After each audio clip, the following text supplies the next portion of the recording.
My name's Corrigan. I'm 39, and I've been building software systems for almost 20 years now. Home is Charlotte, North Carolina. For the last 8 years, I worked at a tech company called Zenith Analytics. But before I get into what happened to me, let me back up a bit. 8 years ago, 2017, I wasn't part of Zenith. I was just an outside consultant. They needed someone to design their data platform from the ground up. It had to be scalable, tough, able to handle millions of transactions. They reached out through a mutual contact and we made a deal. Thing is, I wasn't some rookie. I already knew how companies play the game. So when I drew up the contract, I made sure to include a very specific clause. If they ever wanted to use, sell, or transfer the system, they needed my written okay. They signed. Their lawyers checked it over.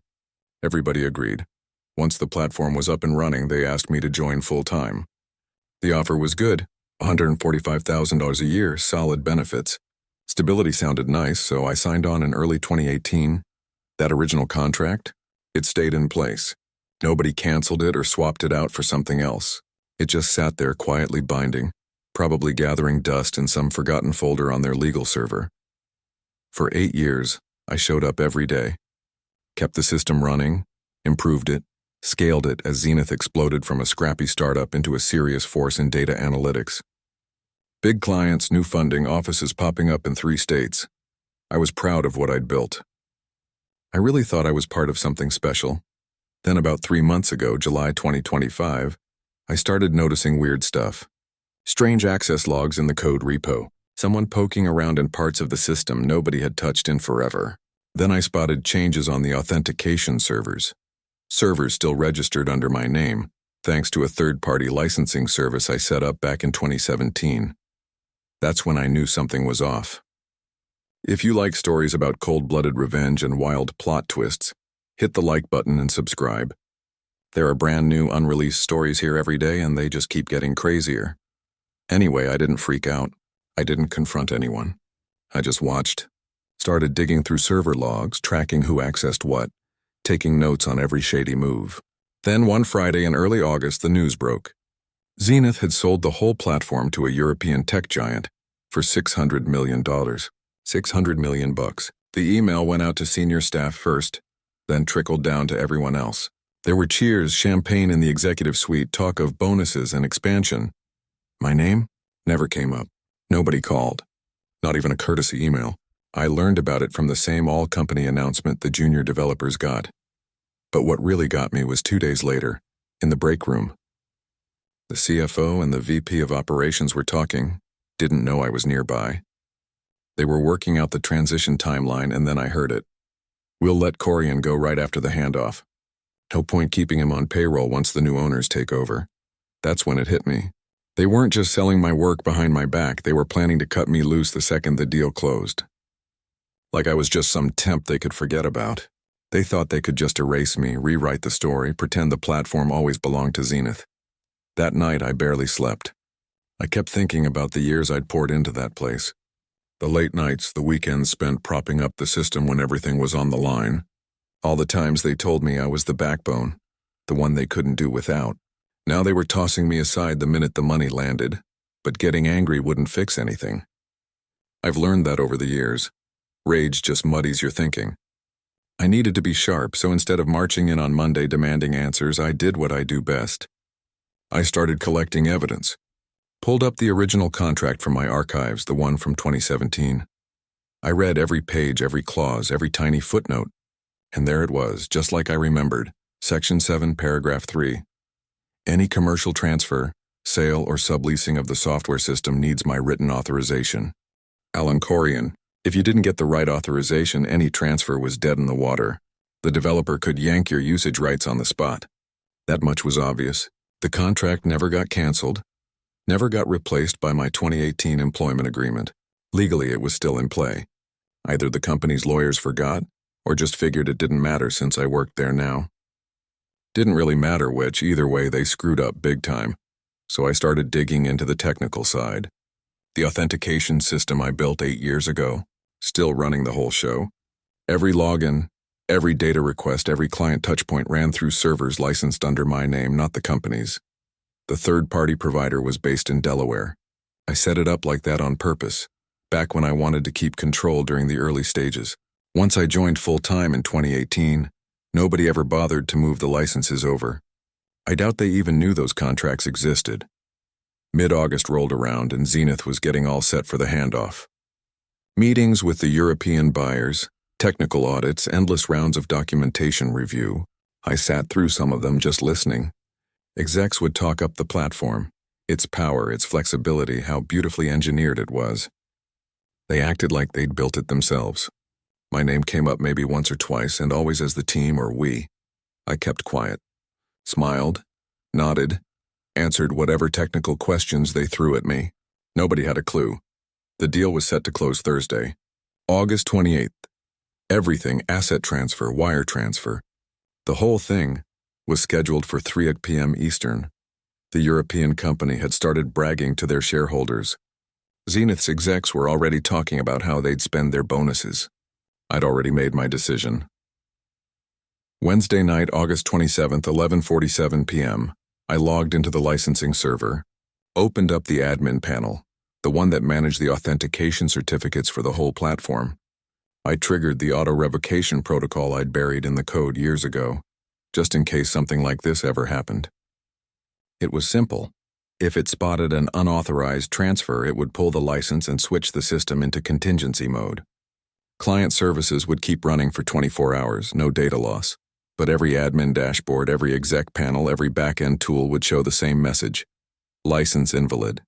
Unauthorized transfer detected. I didn't send an email. Didn't call anyone. Didn't leave a note. I ran the command, logged out, went to bed. Thursday morning, 6:15 a.m., my phone started buzzing. The CTO sounding like he was barely holding it together.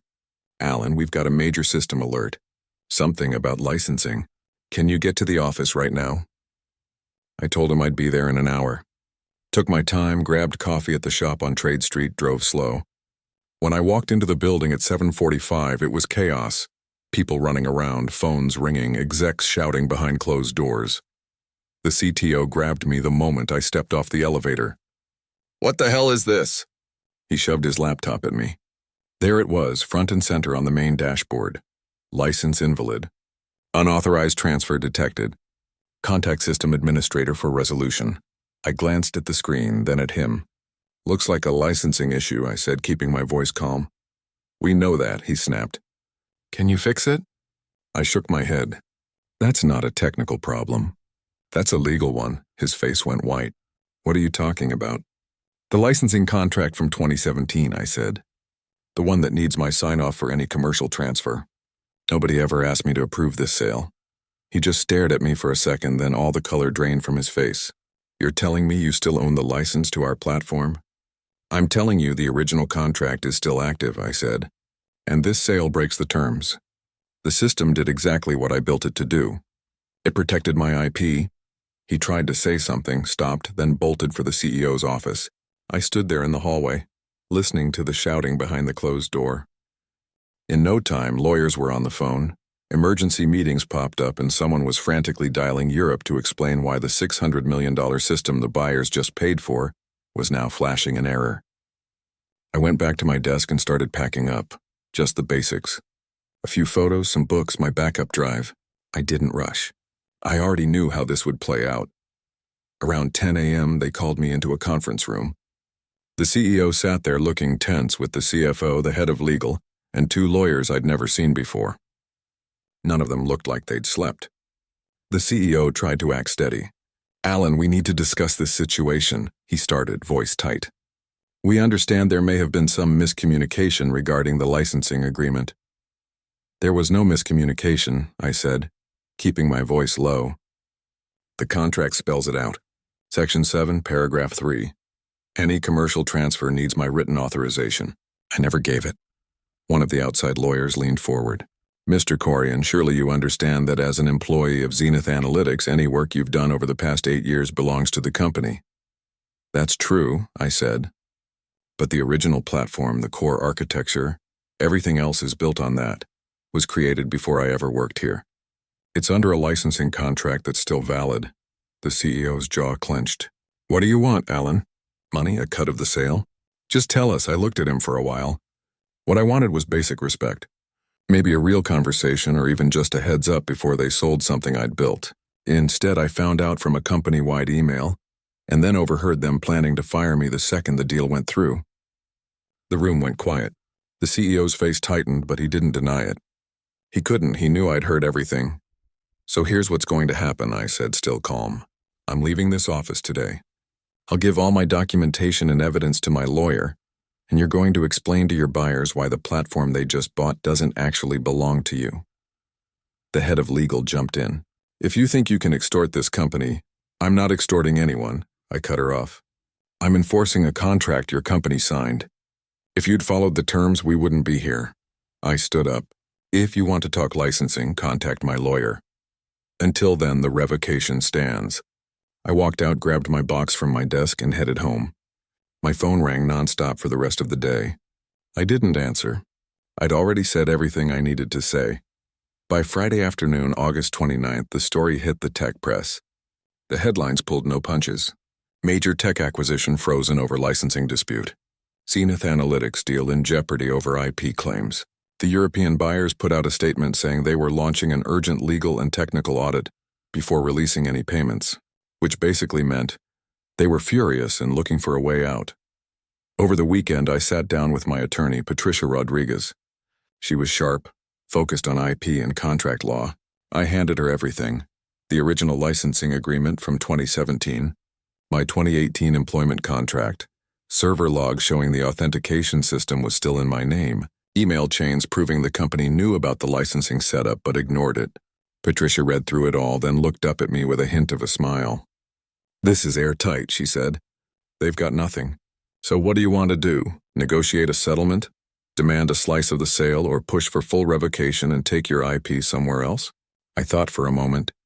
I wanted them to know you can't just treat people like they're disposable. I wanted to make sure this never happened to me again. By Monday, September 1st, everything was falling apart. The European buyers had frozen all payments until the IP mess got sorted. Zenith's stock dropped 40% in 2 days. The board scrambled for an emergency meeting. 3 execs, including the CFO I'd overheard in the break room, got put on administrative leave. Investors threatened lawsuits. Former clients started asking if their data was safe, since the company apparently couldn't even handle its own licensing. The CEO reached out to me through Patricia, asking for a private meeting. No lawyers, just us. Patricia told me not to go, but I agreed anyway. We met at a coffee shop in downtown Charlotte, neutral ground. He looked like he'd aged 5 years in a week. Dark circles under his eyes, all that usual confidence gone. "I underestimated you," he said. "At first I figured you saw me as just another developer who should be glad for a steady paycheck. Turns out I was wrong about that." "You weren't wrong about the grateful part, though. I really was.